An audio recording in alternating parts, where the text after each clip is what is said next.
Depression can be crippling, debilitating, enfeebling. But now, how can we avoid being overly anxious over anything? The answer is given in the next words of Philippians 4, 6, and 7. After telling us not to be anxious, Jehovah gives the antidote. He basically tells us to pray, supplicate, petition Him, and we will get that peace of God. But now, what does the Scripture mean when it says that this peace of God surpasses all understanding? Well, we could say that it's so amazing, so powerful, that we limited humans cannot fully understand it. It defies logic from a human standpoint. Our hearts and minds may be filled with so much worry, fear, anxiety. We see no way out, but we beg Jehovah for the peace that He can supply. And then what happens? Our minds and hearts, amazingly, are filled with calmness, security, tranquility. We're watching governing body member Stephen Lett, who isn't a mental health professional, and doesn't it show? He is giving the opening talk at the 2022 Pursue Peace Convention. The chairman's address, Jehovah is the God who gives peace. And we've just seen Stephen Lett giving woeful advice on the subject of mental health.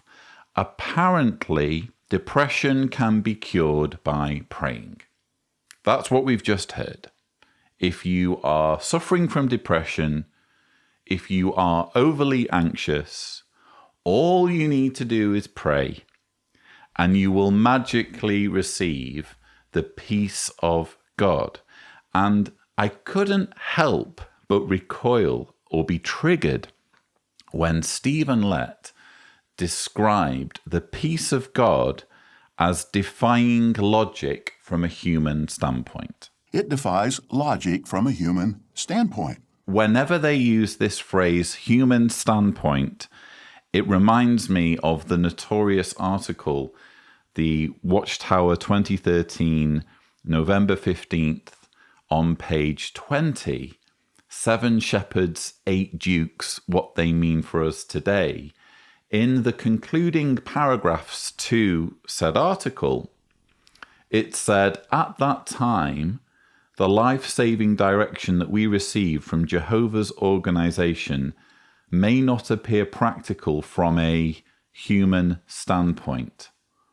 All of us must be ready to obey any instructions we may receive, whether these appear sound from a strategic or human standpoint or not. So they use that phrase, human standpoint, twice to get across this extremely culty message that you need to do what you're told. You need to comply with whatever orders you receive, with whatever guidelines you receive from the faithful slave or from the elders, irrespective of whether they make sense. And as I've repeatedly argued, this takes us to Jonestown if we pursue this to its endgame.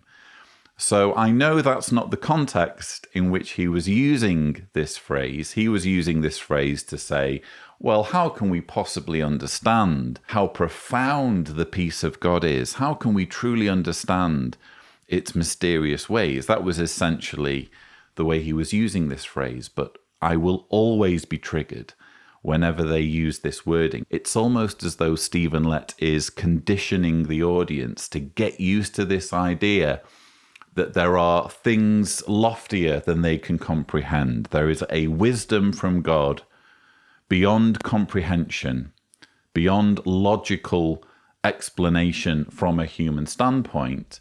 And guess what? He is the gatekeeper of this knowledge. And in this case, we see Stephen Lett using his position as a channel of divine wisdom to show how profoundly unwise he is. This is a man who is telling millions of Jehovah's Witnesses that they can pray away depression.